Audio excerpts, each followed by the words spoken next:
Hello everyone, welcome to Dynamic Study. This is quiz number 12 for electronic science students and our topic is HEMT, that is High Electron Mobility Transistor and Solar Cells. So ये जो topics हैं HEMT and solar cells वो special diodes की category में आते हैं और special diodes की कैटेगरी का एक topic that is LED light emitting diode हमने क्विज नंबर 8 में कवर कर लिया है. Okay, so our first question is high electromobility transistor has option A is PN junction, option B is doped N type region, option C is hetero junction and option D is doped P type region. So इस question में हमसे पूछा क्या गया है कि high electromobility transistor जो है उसमें किस टाइप का जंक्शन जो है वो हम यूज़ करते हैं. PN जंक्शन यूज़ करते हैं या डोप्ड एन टाइप रीजन को एज ए जंक्शन यूज़ करते हैं, हेटेरो जंक्शन यूज़ करते हैं या फिर डोप्ड पी टाइप रीजन को एज ए जंक्शन हम यूज़ करते हैं. तो हमारा आंसर हो जाएगा कि HEMT जो होगा उसमें हम हेटेरो जंक्शन यूज़ करते हैं. हेटेरो जंक्शन क्या होगा, इसका मतलब क्या हो जाएगा कि इसमें हम दो मटेरियल्स यूज़ करते हैं विद डिफरेंट बैंड गैप. दोनों मटेरियल के डिफरेंट बैंड गैप्स दोनों मटेरियल डिफरेंट बैंड गैप्स होंगे तो हम उसको एज ए जंक्शन यूज़ करेंगे. Okay, so our answer is option C. Okay, the C, high electromobility transistor is a type of field effect transistor and is also known as heterostructure FET because हेटेरोस्ट्रक्चर FET क्यों बोलते हैं, क्योंकि इसमें अपन जो junction होता है वो हेटेरो जंक्शन यूज़ करते हैं और हम इसको modulation doped FET that is mode FET भी बोल सकते हैं. HEMT has hetero junction. Hetero junction क्या होगा हमारे पास, it is junction between two material with different band gaps. इसमें दो मटेरियल्स के बीच का जंक्शन होता है ये, जो कि दोनों मटेरियल के जो बैंड गैप्स होंगे वो डिफरेंट होगा.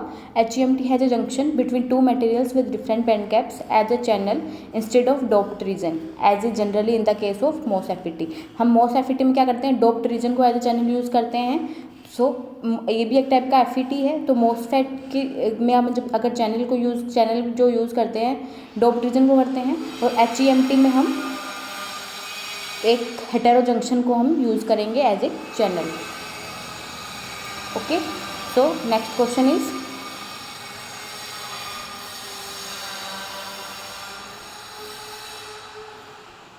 the multiple layers in HEMT results in option A is low gain, option B is thermal stress, option C is power loss, option D is temperature sensitivity.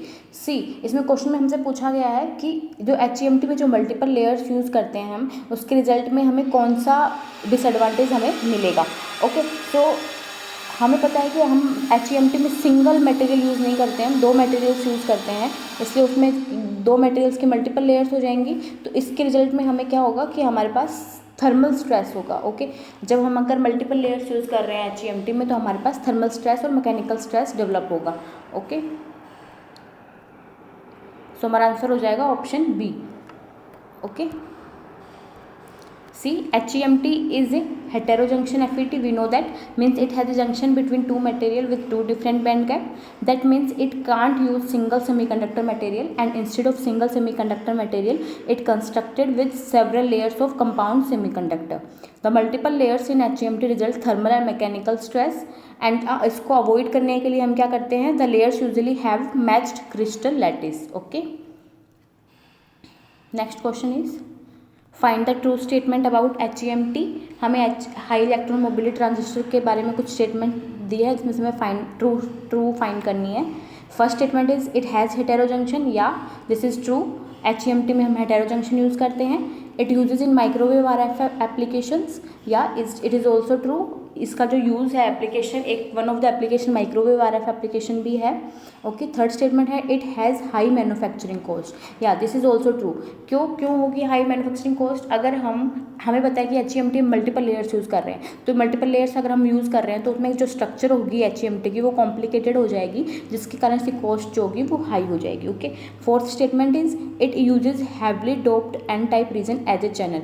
No, this is not true because we know that हम as a channel उसमें एक hetero junction use करते हैं. Okay, सो हमारी first, second and third statement is true. So option C is the answer. Okay, so option C is the answer. C. HEMT is a type of field effect transistor. HEMT has heterojunction, that means it is a junction between two materials with different band gaps. HEMT has a junction between two materials with different band gaps as a channel instead of doped region. Okay, HEMT is used in microwave RF applications. HEMT are devices containing multiple layers of different semiconductor materials. This complicated structure of HEMT requires sophisticated fabrication techniques leading to relatively high cost. ये वही सब है जो मैंने आपको बताया कि complicated multiple layers के कारण इसकी जो स्ट्रक्चर है वो कॉम्प्लिकेटेड हो जाएगी, जिसके कारण इसकी कॉस्ट जो है वो हाई हो जाएगी. Okay, so next question is assertion and reason question. Our assertion is, in construction of HEMT we used gallium arsenide material instead of silicon. So see, हम जो है वो दो मटेरियल यूज़ करते हैं as a junction. First is the gallium arsenide, okay, and second is the aluminium gallium arsenide. Okay, हम silicon की जगह गैलियम आर्सेनाइड यूज़ करते हैं, तो असर्शन हमारा क्या हो जाएगा, ट्रू हो जाएगा. क्यों यूज़ करते हैं, क्योंकि जो गैलियम आर्सेनाइड है उसकी कैरियर ड्रिफ्ट वेलोसिटी और मोबिलिटी जो होती है वो हाई होती है as compare to silicon. Okay, so ये इसका रीज़न होता है इसका यूज़ होने का सिलिकॉन के कंपैरिजन में. ओके, सो रीज़न क्या दे रखा है हमें, gallium arsenide has higher mobilities and carrier drift velocities. Yeah this is also true. And जो रीज़न जो है वो वैलिड रीज़न है, जैसे मैंने आपको बताया कि जो रीज़न है वो करेक्ट एक्सप्लेनेशन होगी हमारी our assertion. Okay, so option A is the right answer. So option A is the right answer. Okay, so see, in the construction of HEMT we used a metal semiconductor junction.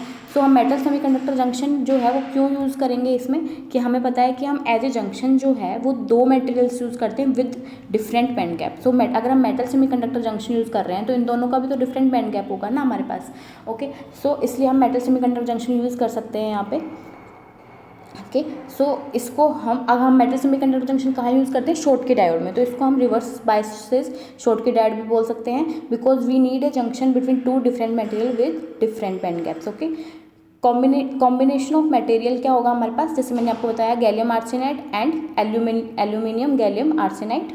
Gallium arsenide is more used than silicon because gallium arsenide provides high level of electron mobility which has higher mobilities and carrier drift velocities than silicon. Okay, so next question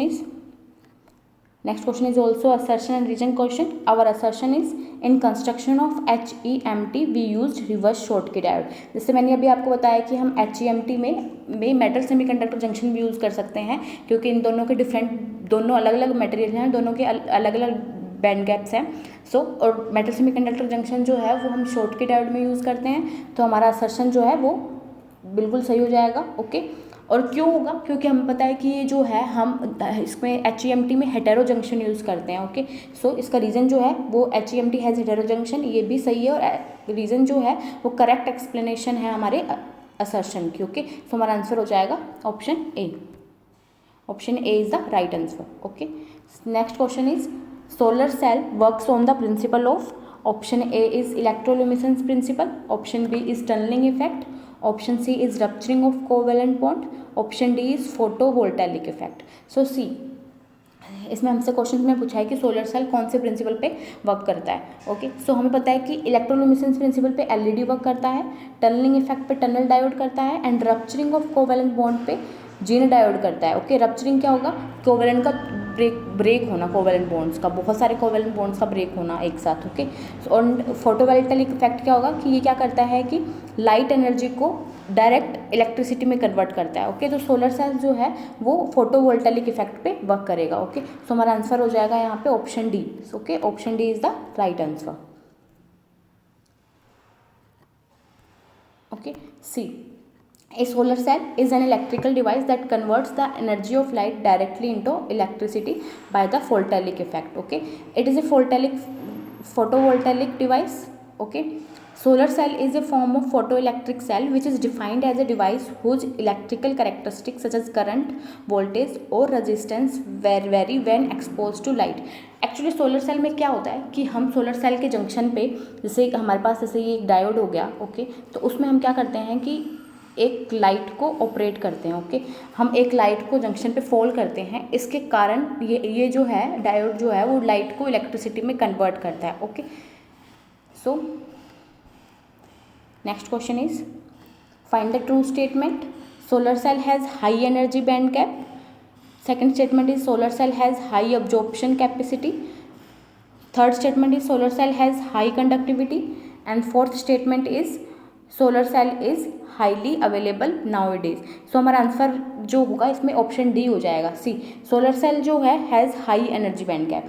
so first statement is wrong because हमें पता है कि solar cell में solar cell क्या होता है, एक PN junction diode ही होता है जिसमें हम क्या करते हैं कि लाइट को फॉल करवाते हैं जंक्शन पे. ओके, सो और पीएन जंक्शन डायोड जो होता है वो सेमीकंडक्टर से मिलकर बना होता है. ओके, तो सेमीकंडक्टर्स जो होते हैं उनका जो एनर्जी बैंड गैप होता है वो हाई नहीं होता है, मॉडरेट होता है. ओके, सो फर्स्ट स्टेटमेंट जो होगी वो रॉन्ग हो जाएगी और बाकी जो तीन स्टेटमेंट्स हैं वो ट्रू हो जाएंगी. तो हमारा ऑप्शन हो जाएगा इसमें two, second, third and fourth statement are true. Option D is the right answer. Okay, so see, the energy band gap of semiconductor should not be too high. It should be around 1.5 electron volt so that the incident solar radiation can cause the generation of electron hole pairs. Okay, so see, this is the symbol of solar cell जिसमें हम क्या कर रहे हैं, diode पे light जो है वो एक्सपोज कर रहे हैं. This is the anode terminal and this is the cathode terminal. Okay, next question is fill factor of solar cell defines.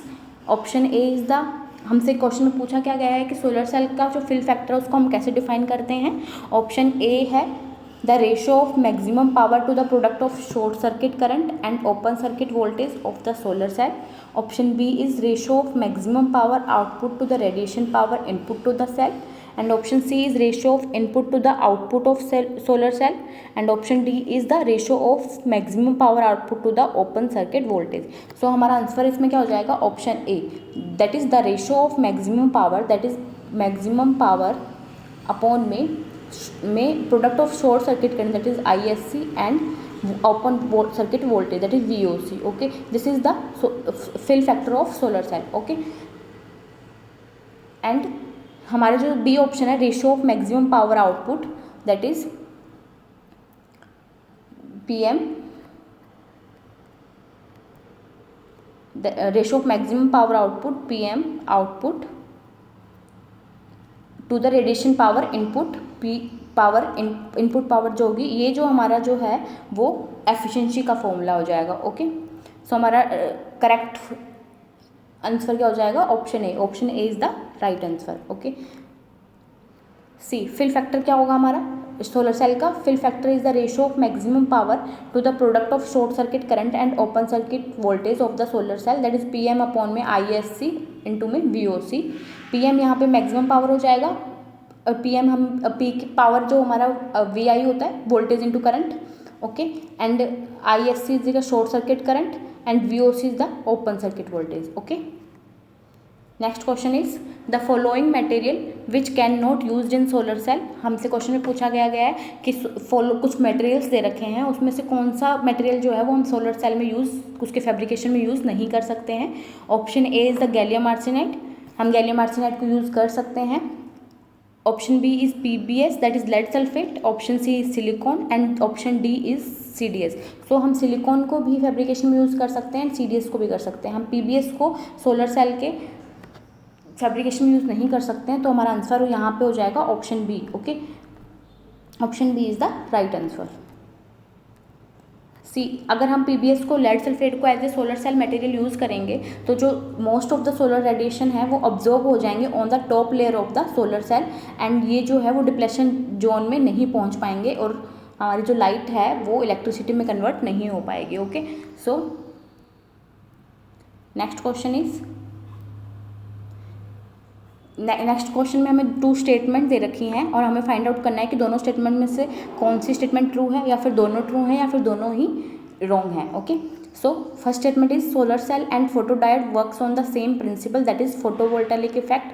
या this statement is true. Solar cell और फोटोडायोड जो है वो सेम प्रिंसिपल पे work करते हैं that is photovoltaic effect. Okay, statement 2 क्या है हमारी, photodiode operates in reverse bias while there is no need of external bias in solar cell. या दिस इज ऑल्सो ट्रू. जो फोटोडायोड है हमारा वो LED के रिवर्स होता है, LED का रिवर्स होता है. तो ये क्या करता है कि फोटोडायोड जो है वो रिवर्स बायस में ऑपरेट होता है और जो सोलर सेल है उसमें एक्सटर्नली कोई बायस नहीं होता है. Okay, so statement second is also true. तो हमारा आंसर क्या हो जाएगा, both statement are true that is option C. Okay, so see photodiode हमारा क्या होता है, it operates on reverse bias. It in photodiode we convert light energy to electrical energy. Okay, it works on photovoltaic effect. So when light fall at the junction, a large number of covalent bond will be broken. They will create a large number of charge carriers and conductivity of photodiode will increase, and this property is called photoconductive effect. इसमें क्या बोलते हैं कि अगर हम junction पे light को expose कर रहे हैं, फॉल कर रहे हैं, तो बहुत सारे कोवेलेंट बॉन्ड है वो ब्रोक होंगे, और ब्रोक कोवेलेंट बॉन्ड जो है वो ब्रोक होने के बाद में large number of charge carriers जो है वो जनरेट करेंगे. इससे क्या होगा कि फोटोडायोड में कंडक्टिविटी होना स्टार्ट हो जाएगी और ये इलेक्ट्रिसिटी में कन्वर्ट हो जाएगा. इसी प्रॉपर्टी को हम फोटोवोल्टाइक इफेक्ट बोलेंगे. Okay, that's it. So unit 1 के जो नोट्स हैं वो हमारे डिजिटल स्टोर में अवेलेबल हैं. So you can purchase from there. Okay, जो लिंक है वो डिस्क्रिप्शन बॉक्स में दे रखा है हमने. ओके, thank you. Keep on watching, keep on learning.